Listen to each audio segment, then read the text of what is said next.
Subscribe now and press the bell icon. Never miss an update. पूर्व मंत्री PC Sharma का बयान। इंजीनियरिंग स्टूडेंट्स के डबल मर्डर पर बोले, शराब के चलते हिंसा हुई है। सरकार शराब की दुकानें प्राथमिकता से चल रही हैं। कोरोना में लोगों के काम धंधे बंद हुए हैं। लोगों को भारी नुकसान हुआ है। सहायता राशि के पैसे लोगों को नहीं मिले हैं। वर्चुअल रैली में 4D को लेकर भी साधा निशाना। बोले 4D अब भाजपा में है। प्रदेश में डर का माहौल बना हुआ है। 24 सीटों पर हारने की कगार पर है भाजपा। विभाग की रस्साकसी चल रही है। दल बदल कर सत्ता परिवर्तन किया गया है। विधायक पलटी न मारे इसलिए सिंधिया खेमे को मलाईदार विभाग दिए जा रहे हैं। कल मुकुल वासनिक भोपाल आ रहे हैं। चुनाव प्रभारियों के साथ बैठक होगी। पूर्व मंत्रियों को सौंपी विधानसभा की जिम्मेदारी। एक पूर्व मंत्री के साथ 4 विधायक पूर्व विधायक रहेंगे। चुनाव जनता लड़ेगी। 14 मंत्री विधायक भी नहीं हैं जिनके ऊपर मामले दर्ज हैं, लेकिन अब सत्ता में आने के बाद इनके खिलाफ मामले दर्ज भी नहीं हो सकेंगे।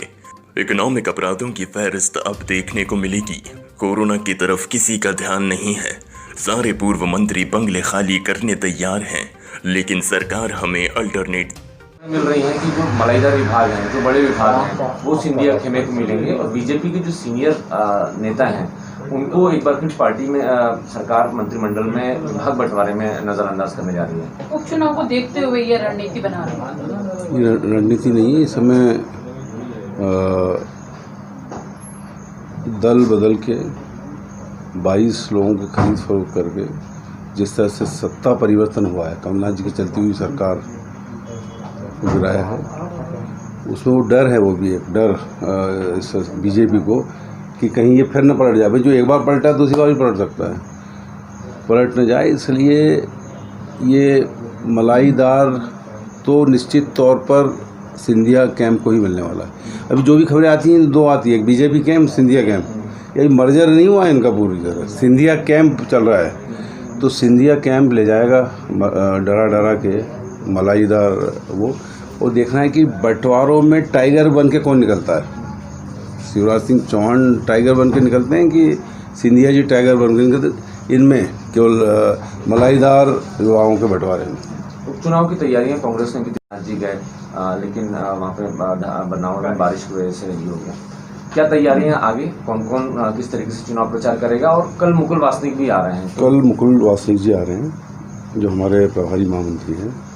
और दूसरा, वो जितने भी प्रभारी हैं पूरे मध्य प्रदेश के इन 24 चुनाव के, उनकी मीटिंग लेंगे। कमलनाथ जी हमारे अध्यक्ष, वो भी उसमें रहेंगे।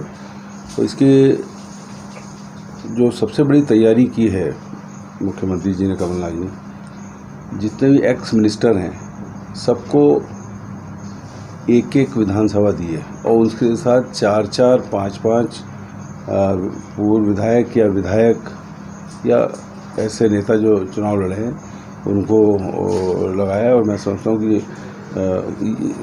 किसी के पास भी ये नहीं कि आपको पूरी 24 सीटों में घूमना है।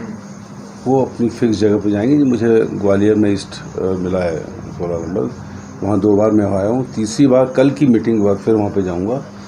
और पूरी तैयारी हम लोग की चल रही है। जो क्योंकि ये चुनाव कांग्रेस तो लड़ेगी, कांग्रेस का कैंडिडेट लड़ेगा, लेकिन ये चुनाव जनता लड़ने वाली है। और साथ ही जो बीजेपी का कार्यकर्ता जो प्रताड़ित हुआ इन 22 लोगों से, वो लड़ेगा इनके खिलाफ, क्योंकि इन्होंने उनको हमेशा प्रताड़ना दी। और दूसरा, बीजेपी की एक स्ट्रेटजी और है, क्योंकि उनके जो चारों तरफ असंतोष है, बिश्नोई जी से लेके यहाँ सत्येंद्र जैन जी से लेके जितने भी मंडेला जी से लेके चारों तरफ, सिसोदिया जी से लेके जो चारों तरफ वो है। तो मैं समझता हूँ कि इनको ये कहा गया है, जो है सीनियर रामपाल सिंह जी से लेके, कि आप डरो नहीं। फिर वो डर आ रहा है। ये जो हारेंगे अभी, जो मरे सिंधिया कैंप के मंत्री, इनकी जगह आपको बनाएंगे। ये स्ट्रेटजी इनकी टोटल चल रही है और इसलिए उस पर ये ध्यान भी नहीं देंगे। और ये इसके जो विभागों का जो बंटवारा है इसमें साफ हो जाएगा। क्या लगता है उपचुनाव के बाद ये जो